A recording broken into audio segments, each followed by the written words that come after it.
Hello friends, स्वागत है आप सबका आपका अपना यूट्यूब चैनल अब पढ़ेगा इंडिया में। आज हम लोग इस वीडियो में देखेंगे ई दृष्टि का एक बुक है 2021 के करंट अफेयर्स का।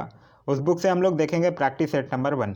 इस ई दृष्टि का जो बुक है 2021 के करंट अफेयर्स का, इसमें टोटल 20 प्रैक्टिस सेट जो है वो दिए हुए हैं और हर एक प्रैक्टिस सेट में 30 क्वेश्चन दिया हुआ है। मतलब टोटल 600 क्वेश्चंस जो हैं वो इस बुक में दिए गए हैं। ई दृष्टि एक काफ़ी इंपॉर्टेंट पब्लिशर है जो कि बहुत अच्छे अच्छे बुक जो है वो पब्लिश करता है। तो इस नज़र में इसको ध्यान में रखते हुए यह जो क्वेश्चंस होंगे वो आपके आगामी एग्जाम्स के लिए काफ़ी इंपॉर्टेंट होंगे। तो आगे बढ़ने से पहले एक चीज़ और मैं आप लोगों को बता दूं कि इससे पहले एडिटोरिया का जो सेट था, एडिटोरिया का करंट अफेयर्स, वो हम लोगों ने कंप्लीट कर रखा है। एडिटोरिया का 8 जो प्रैक्टिस सेट था वो हम लोग एक्सप्लेनेशन के साथ देखे। फिर उसके बाद 8 से लेकर जो 18 तक का जो सेट था वो हम लोग क्यूक रिवीजन के तौर पे देखे थे। क्यूक रिवीजन के तौर पे देखे थे क्योंकि 8 से के बाद जो 18 तक का जो सेट था वो पिछले जो हाफ ईयरली एडिटोरिया का आया था उसका क्वेश्चन इसमें था। तो उसमें हाफ ईयरली वाले में हम लोग पूरे एक्सप्लेनेशन के साथ देख लिए थे, इसलिए यहाँ हम लोग फिर रिवीजन बेस पे इसको देख चुके। साथ ही साथ स्पीडी का जो रिसेंटली अपडेटेड बुक है 1 नवंबर तक, उसके भी करंट अफेयर्स को हम लोग विथ एक्सप्लेनेशन देख लिए हैं। ये सब भी अगर आप नहीं देखें तो जाकर प्लेलिस्ट से देख सकते हैं। तो चलिए अब बढ़ते हैं अपने क्वेश्चंस की तरफ। आगे बढ़ने से पहले एक चीज़ और आप लोग कमेंट करके ज़रूर बता दीजिएगा कि ये जो ई दृष्टि का जो 20 प्रैक्टिस सेट है इसको कंप्लीट करना है कि नहीं। मतलब इस सीरीज को अगर रेगुलर करना है तो आप लोग ज़रूर कमेंट करके बता दीजिएगा। चलिए, पहला क्वेश्चन इसका कह रहा है कि 11 अक्टूबर 2021 को स्टॉकहोम स्थित the royal Swedish academy of sciences द्वारा वर्ष 2021 के अर्थशास्त्र के नोबेल पुरस्कार जो है वो किसे प्रदान करने की घोषणा की गई है। तो अर्थशास्त्र का नोबेल पुरस्कार जो है वो 3 लोगों को दिया जाएगा। पहले हैं डेविड कॉड जो कि कनाडा के हैं, दूसरे हैं जोशुआ डी एंग्रिस्ट जो कि यूएसए के हैं, और तीसरा है गुइडो डब्ल्यू इम्बेस जो कि नीदरलैंड के हैं। इन तीनों को यह पुरस्कार जो है वो अर्थशास्त्र के क्षेत्र में दिया जाएगा। तो इस क्वेश्चन का जो सही आंसर होगा वो होगा ऑप्शन नंबर डी, उपयुक्त सभी। अर्थशास्त्र के क्षेत्र में जो इनको नोबेल पुरस्कार दिया जा रहा है वो श्रम अर्थशास्त्र में योगदान हेतु, कार्नीय संबंधों के विश्लेषण के उनके पद्धतिगत योगदान हेतु उनको यह पुरस्कार से नवाजा जा रहा है। आगे कह रहा है कि 7 अक्टूबर 2021 को किसे वर्ष 2021 के साहित्य के क्षेत्र का नोबेल पुरस्कार प्रदान करने की घोषणा की गई है। तो साहित्य का नोबेल पुरस्कार एक तंजानिया के उपन्यासकार हैं जिनका नाम है अब्दुल रज्जाक गुरनाह, उनको दिया गया है। तो इस क्वेश्चन का सही आंसर होगा वो होगा option number B. Next question कह रहा है कि 8 अक्टूबर 2021 को किसे शांति का नोबेल पुरस्कार प्रदान करने की घोषणा की गई है। तो शांति का नोबेल पुरस्कार जो है वो मारिया रेसा जो कि फिलीपींस के हैं, और दूसरे नाम है दमित्री मुराटो जो कि रसिया के हैं। इन दोनों को अभिव्यक्ति की स्वतंत्रता की रक्षा के उनके प्रयासों के लिए शांति का नोबेल पुरस्कार दिए जाने की घोषणा जो है वो की गई है। आगे कह रहा है कि 6 अक्टूबर 2021 को the royal Swedish academy of sciences द्वारा रसायन विज्ञान के क्षेत्र के नोबेल पुरस्कार की घोषणा, इनसे संबंधित निम्न कथनों पर विचार कीजिए। कह रहा है कि यह पुरस्कार इस वर्ष यह पुरस्कार जो है वो 2 वैज्ञानिकों को संयुक्त रूप से प्रदान किया जाएगा। ये बिल्कुल सही है। कह रहा है यह पुरस्कार जो है वो एक जर्मन वैज्ञानिक है जिनका नाम है बेंजामिन लिस्ट, और अमेरिकी वैज्ञानिक हैं डेविड डब्ल्यू.सी. मैकमिलन। ये एक्चुअली ये अमेरिकी नहीं है बल्कि यूके के वैज्ञानिक हैं, ठीक है। यूके के वैज्ञानिक हैं डेविड डब्ल्यू.सी. मैकमिलन, उनको यह पुरस्कार जो है वो प्रदान किया जाएगा। फिर आगे कह रहा है कि इन्हें यह पुरस्कार जो है वो एसोमेट्रिक ऑर्गेनिक कैटालिसिस के विकास के लिए दिया जाएगा। तो ये बिल्कुल सही है, यह बात कर रहा है रसायन विज्ञान के क्षेत्र की। आगे कह रहा है कि 5 अक्टूबर 2021 को स्टॉकहोम स्थित the royal Swedish academy of sciences द्वारा वर्ष 2021 हेतु भौतिक विज्ञान के क्षेत्र में नोबेल पुरस्कार की घोषणा की गई है। इससे संबंधित निम्न कथनों पर विचार कीजिए। तो भौतिक विज्ञान के क्षेत्र में 3 वैज्ञानिकों को प्रदान किया जाएगा। तो ये बिल्कुल सही है कि इस वर्ष यह पुरस्कार जो है वो 3 वैज्ञानिकों को प्रदान किया जाएगा। आगे कह रहा है कि यह पुरस्कार जो है वो जापान में जन्मे अमेरिकी वैज्ञानिक सुइकिरो मनाबे तथा जर्मन वैज्ञानिक क्लाउस हैसलमैन और इटली के एक वैज्ञानिक हैं जिनका नाम है जियोजिरो पारसी को प्रदान किया जाएगा। ये बिल्कुल सही है। आगे कह रहा है कि सुइकिरो मनाबे और क्लाउस हैसलमैन को पृथ्वी की जलवायु की भौतिक मॉडलिंग, जलवायु परिवर्तन के पुनर्निर्माण की परिवर्तनशीलता और प्रामाणिकता के मापन के क्षेत्रों के कार्यों के लिए चुना गया, ये भी बिल्कुल सही है। और जो तीसरे मतलब जो इटली के वैज्ञानिक हैं जिनका नाम है जियोर्जिया पारसी, उनको परमाणु से लेकर ग्रहों के मापदंडों तथा भौतिकी प्रणालियों में विकार और उतार चढ़ाव की परस्पर क्रिया की खोज के लिए इस पुरस्कार हेतु चुना गया। तो ये भी सही है। तो इस क्वेश्चन का जो सही आंसर होगा वो होगा ऑप्शन नंबर डी, उपयुक्त सभी जो है वो सही है। आगे कह रहा है कि 4 अक्टूबर 2021 को चिकित्सा विज्ञान के क्षेत्र में नोबेल पुरस्कार की घोषणा की गई। इससे संबंधित निम्न कथनों पर विचार कीजिए। यह पुरस्कार जो है वो 2 अमेरिकी वैज्ञानिकों को संयुक्त रूप से प्रदान किया जाएगा। एक्चुअली वो 2 अमेरिकी नहीं है, एक अमेरिका के हैं और दूसरे लेबनान के हैं। क्लियर है? चलिए आगे कह रहा है कि उन्हें यह पुरस्कार जो है वो तापमान और स्पर्श के लिए रिसेप्टर्स की खोज के लिए दिया जाएगा। ये बिल्कुल सही है। और कह रहा है इस पुरस्कार से सम्मानित होने वाले अमेरिकी वैज्ञानिक डेविड जूलियस और अडम पटापाउटियन हैं। डेविड जूलियस जो हैं वो अमेरिका के हैं और अडम जो पटापाउटियन जो हैं ये लेबनान के हैं। ठीक है। आगे कह रहा है कि 8 से 16 जनवरी 2022 के मध्य 30वां नई दिल्ली विश्व पुस्तक मेला 2022 जो है वो प्रगति मैदान नई दिल्ली में आयोजित होगा। इसका थीम क्या है?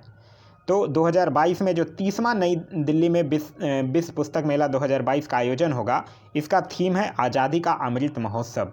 तो इस क्वेश्चन का सही आंसर होगा वो होगा ऑप्शन नंबर बी, आज़ादी का अमृत महोत्सव।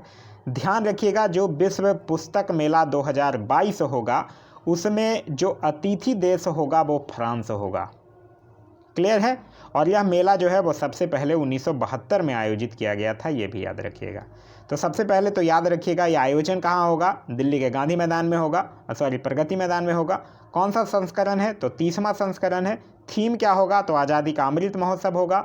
और इसमें अतिथि देश कौन होगा? तो अतिथि देश फ्रांस होगा। और पहली बार इस मेले का आयोजन कब किया गया था? तो 1972 में किया गया था। क्लियर है? चलिए आगे कह रहा है कि 14 से 27 नवंबर 2021 के मध्य भारत अंतर्राष्ट्रीय व्यापार मेला यानी IITF 2021 प्रगति मैदान नई दिल्ली में आयोजित होगा। इसका थीम क्या है? तो इसका थीम है आत्मनिर्भर भारत। तो इस क्वेश्चन का जो सही आंसर होगा वो होगा ऑप्शन नंबर सी, आत्मनिर्भर भारत जो है वो इसका थीम है। याद रखिएगा इस मेले का आयोजन जो है वो भारत व्यापार संवर्धन संगठन यानी कि ITPO भारत व्यापार संवर्धन संगठन के द्वारा किया जाएगा। और यह जो होगा वो इस मेले का 40वां संस्करण होगा। आगे कह रहा है कि 8 अक्टूबर 2021 को केंद्रीय मत्स्य पालन, पशुपालन एवं डेयरी मंत्री पुरुषोत्तम रूपाला ने किस राज्य में राष्ट्रव्यापी नदी तटीय कार्यक्रम का शुभारंभ किया है? तो यह किया है उत्तर प्रदेश के ब्रिज घाट में। तो इस क्वेश्चन का सही आंसर होगा वो होगा option number D, Uttar Pradesh के ब्रिज घाट में। और देखिए राष्ट्रीय स्तर के नदीय तटीय कार्यक्रम के शुभारंभ में कुल 5 राज्यों ने हिस्सा लिया था। इसी समय उत्तर प्रदेश के साथ साथ उत्तराखंड, उड़ीसा, त्रिपुरा और छत्तीसगढ़ जैसे अन्य 4 राज्यों में भी राष्ट्रव्यापी नदी तटीय कार्यक्रम का शुभारंभ जो है वो किया गया है। आगे कह रहा है अक्टूबर 2021 को उत्तर प्रदेश सरकार ने किसे राज्य के महत्वाकांक्षी कार्यक्रम एक जिला एक उत्पाद का ब्रांड एम्बेसडर नियुक्त किया है? तो यह किया है कंगना रनौत को। तो इस क्वेश्चन का सही आंसर होगा वो होगा ऑप्शन नंबर ए, कंगना रनौत। कंगना रनौत से एक चीज़ और याद रखिएगा, जो अभी 67वां राष्ट्रीय फिल्म पुरस्कार 2021 की अगर बात करते हैं तो 67वां राष्ट्रीय फिल्म पुरस्कार 2021 में सर्वश्रेष्ठ अभिनेत्री का अवार्ड भी जो है वो कंगना रनौत को ही दिया गया है। आगे कह रहा है कि 8 अक्टूबर 2021 को किसने पतन संचालन की डिजिटल निगरानी के लिए माईपॉट ऐप का शुभारंभ किया है? तो माईपॉट ऐप का शुभारंभ पहला तो यही याद रखिए कोलकाता में किया गया है। ठीक है।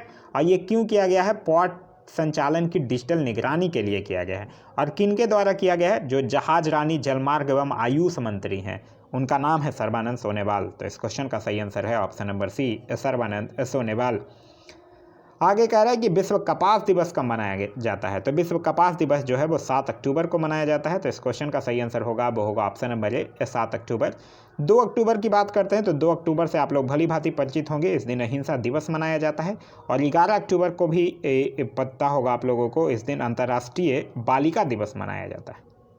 क्लियर है? चलिए आगे कह रहा है कि 7 से 20 अक्टूबर 2021 के मध्य किन 2 देशों की सेनाओं के बीच संयुक्त सैन्य अभ्यास प्रशिक्षण अभ्यास अजय वॉरियर का 6ठा संस्करण जो है वो चौबटिया उत्तराखंड में आयोजित किया गया था। तो अजय वॉरियर किसके किसके बीच? यह जो है वो भारत और यूके के बीच एक थल सेना का अभ्यास है। तो इस क्वेश्चन का सही आंसर होगा वो होगा ऑप्शन नंबर सी, भारत और यूके के बीच। आगे कह रहा है कि हाल ही में विश्व स्वास्थ्य संगठन WHO ने कब पहले मलेरिया रोधी टीके की सिफारिश की है? तो मलेरिया रोधी टीके की सिफारिश WHO ने सबसे पहले 6 अक्टूबर 2021 को। तो इस क्वेश्चन का सही आंसर होगा वो होगा ऑप्शन नंबर ए, 6 अक्टूबर 2021 को। WHO की बात करते हैं तो WHO की स्थापना जो हुई थी वो 7 अप्रैल 1948 को हुआ है। इसका हेडक्वार्टर जो है वो जिनेवा में है और इसके अध्यक्ष का नाम है टेड्रोस अधानोम। आगे कह रहा है कि 30 सितंबर 2021 को जारी IIFL wealth Hurun India rich list में किसे शीर्ष स्थान प्राप्त हुआ है? तो मुकेश अंबानी और परिवार को लगातार 10वीं बार, याद रखिएगा, लगातार 10वीं बार। और दूसरे नंबर पे हैं गौतम अडानी और परिवार। तो गौतम अडानी परिवार हो गया दूसरे नंबर पे और पहले नंबर पे हैं मुकेश अंबानी। किसमें? IIFL wealth Hurun India rich list में। नेक्स्ट क्वेश्चन कह रहा है कि 7 अक्टूबर 2021 को उत्तर प्रदेश सरकार ने लखीमपुर खीरी हिंसा की जांच के लिए किसकी अध्यक्षता में एक सदस्यीय आयोग का गठन किया है? तो यह जो है वो न्यायमूर्ति प्रदीप कुमार श्रीवास्तव की अध्यक्षता में। तो इस क्वेश्चन का सही आंसर होगा वो होगा ऑप्शन नंबर डी, न्यायमूर्ति प्रदीप कुमार श्रीवास्तव की अध्यक्षता में। आगे कह रहा है कि सितंबर 2021 में किसे SDG प्रोग्रेस अवार्ड से सम्मानित किया गया है? SDG प्रोग्रेस अवार्ड है, सबसे पहले तो ये याद रखिए, ये दिया जाता है SDSN के द्वारा, मतलब संयुक्त राष्ट्र प्रायोजित सतत विकास समाधान नेटवर्क के द्वारा। और यह पुरस्कार जो है वो इस बार बांग्लादेश के प्रधानमंत्री शेख हसीना को उन्हें सतत विकास लक्ष्यों को प्राप्त करने में बांग्लादेश की निरंतर प्रगति के लिए दिया गया है। नेक्स्ट क्वेश्चन कह रहा है, क्वेश्चन नंबर 18 कह रहा है 6 से 8 अक्टूबर 2021 के मध्य भारत जापान द्विपक्षीय समुद्री अभ्यास जिमैक्स के 5वें संस्करण का आयोजन कहाँ किया गया है? पहले तो ये याद रखिए, जिमैक्स 2021 होता है किसके किसके बीच? भारत और जापान के बीच। और इस बार आयोजन इसका जो है वो अरब सागर में किया गया है। तो इस क्वेश्चन का सही आंसर है ऑप्शन नंबर ए, अरब सागर। इंडिया और जापान के बीच में एक और अभ्यास याद रखिएगा, FOIP अभ्यास, FOIP। यह जो है इंडिया और जापान के बीच होता है और इस बार इसका आयोजन जो है वो हिंद महासागर में हुआ है। आगे कह रहा है कि 4 अक्टूबर 2021 को किसने जापान के नए प्रधानमंत्री के रूप में पदभार संभाला है? तो जापान के नए प्रधानमंत्री बने हैं फूमियो किशिदा। तो इस क्वेश्चन का सही आंसर होगा वो होगा option number B, Fumio Kishida. Japan की राजधानी की बात करते हैं तो जापान की राजधानी है टोक्यो, यहाँ की करेंसी है येन और यहाँ के संसद को बोला जाता है डायट। आगे कह रहा है कि 27 सितंबर से 1 अक्टूबर 2021 के मध्य भारत एवं किस देश के बीच औद्योगिक सुरक्षा समझौता शिखर सम्मेलन जो है वो नई दिल्ली में आयोजित हुआ? तो यह जो है वो भारत और USA के बीच। तो इस क्वेश्चन का सही आंसर है ऑप्शन नंबर डी, भारत और USA के बीच। आगे कह रहा है कि 7 से 8 अक्टूबर 2021 के मध्य 7वीं G20 पार्लियामेंट्री स्पीकर समिट 2021 कहाँ आयोजित हुआ? तो यह हुआ रोम में। ध्यान रखिएगा, अगले साल होगा 2022 में इंडोनेशिया में G20 पार्लियामेंट्री स्पीकर समिट।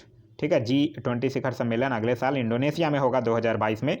2023 में भारत में होगा और 2024 में ब्रिटेन में होगा। क्लियर है? 2021 में कहाँ? इटली रोम में। 2022 में कहाँ होगा? इंडोनेशिया में। 2023 में भारत में और 2024 में ब्राज़ील में। ब्राज़ील में 2024 में होगा, ध्यान रखिएगा, ब्रिटेन में नहीं, ब्राज़ील में। आगे कह रहा है कि 4 से 15 अक्टूबर 2021 के मध्य किन दो देशों के बीच द्विपक्षीय संयुक्त युद्धाभ्यास मित्र शक्ति 2021 का आयोजन किया गया? तो मित्र शक्ति 2021 का आयोजन जो है वो भारत और श्रीलंका के बीच। तो इस क्वेश्चन का सही आंसर होगा वो होगा ऑप्शन नंबर सी, भारत और श्रीलंका के बीच। इसका आयोजन जो है वो अम्पारा में किया गया है। अम्पारा एक श्रीलंका में है, तो इसका आयोजन जो है वो अम्पारा में किया गया है। एक चीज़ और याद रखिएगा, भारत और श्रीलंका से एक आप लोगों को युद्धाभ्यास याद होगा, TTX 2021। ये एक त्रिपक्षीय है जिसमें भारत और श्रीलंका तो शामिल है ही हैं, साथ ही साथ मालदीव भी शामिल है। मतलब भारत, श्रीलंका और मालदीव के बीच यह एक त्रिपक्षीय अभ्यास है। तो भारत श्रीलंका से ये भी याद रखिएगा, TTX 2021। आगे कह रहा है कि 4 से 10 अक्टूबर 2021 के मध्य विश्व अंतरिक्ष सप्ताह मनाया गया। इसका थीम क्या था? तो इसका थीम था अंतरिक्ष में महिलाएं। तो इस क्वेश्चन का तो सही आंसर है ऑप्शन नंबर डी, अंतरिक्ष में महिलाएं। देखिए, विश्व अंतरिक्ष सप्ताह मनाए जाने के इतिहास के पीछे सबसे पहले एक चीज़ आप लोगों को याद होगा, 4 अक्टूबर 1957 4 अक्टूबर 1957 को पहला मानव निर्मित उपग्रह स्पुतनिक प्रथम जो था वो अंतरिक्ष में भेजा गया था। एक डेट याद रखिए, 10 अक्टूबर 1967। 10 अक्टूबर 1967 को राज्यों के द्वारा शांतिपूर्ण तरीकों के लिए अंतरिक्ष के इस्तेमाल पर एक संधि हस्ताक्षर हुआ था। एक डेट है 4 अक्टूबर, दूसरा डेट है 10 अक्टूबर। और इसीलिए संयुक्त राष्ट्र जो है वो 1999 में इन दोनों तारीखों के मध्य में, मतलब 4 अक्टूबर और 10 अक्टूबर के मध्य में विश्व अंतरिक्ष सप्ताह मनाने का निर्णय लिया था। और तब से 4 से 10 अक्टूबर को हर एक बार क्या होता है, विश्व अंतरिक्ष सप्ताह जो है वो मनाया जाता है। क्लियर है? चलिए आगे कह रहा है कि 29 सितंबर 2021 को द राइट लाइवलीहुड फाउंडेशन के द्वारा वर्ष 2021 के राइट लाइवलीहुड अवार्ड प्रदान किए जाने की घोषणा की गई। इससे संबंधित निम्न कथनों पर विचार कीजिए। यह पुरस्कार जो है वो वैकल्पिक नोबेल पुरस्कार के रूप में जाना जाता है, यह बिल्कुल सही है। फिर कह रहा है कि इस वर्ष एक भारतीय संगठन legal initiative for forest and environment life को यह पुरस्कार जो है वो प्रदान करने जाने की घोषणा की गई है, ये भी सही है। और इस पुरस्कार की शुरुआत जो है वो 1980 में की गई थी, ये भी सही है। तो इस क्वेश्चन का जो सही आंसर होगा वो होगा ऑप्शन नंबर डी, उपयुक्त सभी जो है वो सही है। नेक्स्ट क्वेश्चन कह रहा है कि वर्ष 2021 में विश्व समुद्री दिवस कब मनाया गया? तो विश्व समुद्री दिवस मनाया जाता है 30 सितंबर को। तो इस क्वेश्चन का सही आंसर है ऑप्शन नंबर ए, 30 सितंबर। अच्छा, विश्व समुद्री दिवस का थीम क्या था? इसका थीम था seafarers at the core of shipping future. Next question कह रहा है कि 29 सितंबर 2021 को किसे यूएनएचसीआर आप लोगों को पता ही होगा। यूएनएचसीआर पहले देख लीजिए। यूएनएचसीआर है क्या? United nation high commissioner for refugee. इसकी स्थापना 1950 में की गई थी और इसका हेडक्वार्टर जो है वो जेनेवा में है। यूएनएचसीआर मतलब United nation high commissioner for refugees. Clear है? कह रहा है यूएनएचसीआर द्वारा वर्ष 2021 के नेल्सन शरणार्थी पुरस्कार से सम्मानित किए जाने की घोषणा किसे की गई है? तो नेल्सन शरणार्थी पुरस्कार जो है वो एक संस्था है जिसका नाम है जिल अल्बेना एसोसिएशन फॉर ह्यूमैनिटेरियन डेवलपमेंट। ठीक है, यह एक यमन का एक मानवीय संगठन है। यह जो संगठन है वो मुख्य रूप से उत्तरी यमन में आंतरिक रूप से विस्थापित लोगों की आपातकालीन सेवाएं प्रदान करता है। तो इसी संस्था को यह अवार्ड दिया गया है, नेल्सन शरणार्थी पुरस्कार। तो इस क्वेश्चन का सही आंसर है ऑप्शन नंबर ए। और यह पुरस्कार जो है वो 1954 में प्रथम बार दिया गया था। आगे कह रहा है कि हाल ही में लॉन्च आयुष्मान भारत से आप लोग भली भांति परिचित होंगे, जो कि 2018 में झारखंड की राजधानी से रांची से शुरू किया गया था। और इसका उद्देश्य है कि 5 लाख रुपए तक का कैश रहित स्वास्थ्य सुविधा जो है वो गरीब लोगों को निःशुल्क उपलब्ध कराना। कह रहा है कि हाल ही में launch Ayushman Bharat digital mission से संबंधित निम्न कथनों पर विचार कीजिए। 27 सितंबर 2021 को प्रधानमंत्री नरेंद्र मोदी ने राष्ट्रीय स्तर पर इस मिशन का शुभारंभ किया, ये बिल्कुल सही है। आगे कह रहा है इस मिशन के तहत अब प्रत्येक नागरिक को एक डिजिटल हेल्थ आईडी मिलेगी और उनके स्वास्थ्य रिकॉर्ड को डिजिटल रूप से सुरक्षित रखा जाएगा, ये भी बिल्कुल सही है। आगे कह रहा है कि यह मिशन जो है वो देश भर के अस्पतालों के डिजिटल हेल्थ समाधानों को एक दूसरे से जोड़ेगा, ये भी सही है। तो इस क्वेश्चन का सही आंसर होगा वो होगा ऑप्शन नंबर डी, उपयुक्त सभी जो है वो सही हैं। आगे कह रहा है कि सितंबर 2021 में वैज्ञानिक एवं औद्योगिक अनुसंधान परिषद CSIR द्वारा शांति स्वरूप भटनागर पुरस्कार की घोषणा की गई। इससे संबंधित निम्न कथनों पर विचार कीजिए। कह रहा है कि यह पुरस्कार जो है वो विज्ञान एवं प्रौद्योगिकी क्षेत्र में उत्कृष्ट योगदान के लिए दिया जाता है, ये बिल्कुल सही है। यह पुरस्कार जो है वो 7 श्रेणियों में प्रदान किया जाता है, ये भी बिल्कुल सही है। और IIT कानपुर के अरुण कुमार शुक्ला को जैव विज्ञान श्रेणी में पुरस्कृत किया गया है, ये भी बिल्कुल सही है। तो इस क्वेश्चन का जो सही आंसर होगा वो होगा ऑप्शन नंबर डी, उपयुक्त सभी जो है वो शांति स्वरूप भटनागर पुरस्कार के बारे में सही कथन है। फिर कह रहा है कि 1 अक्टूबर 2021 को उत्तर प्रदेश हिंदी संस्थान द्वारा किसे संस्थान के सर्वश्रेष्ठ भारत भारती सम्मान 2020 के लिए चुना गया है? तो भारत भारती सम्मान 2020 के लिए चुना गया है पांडे शशि भूषण सितांशु को।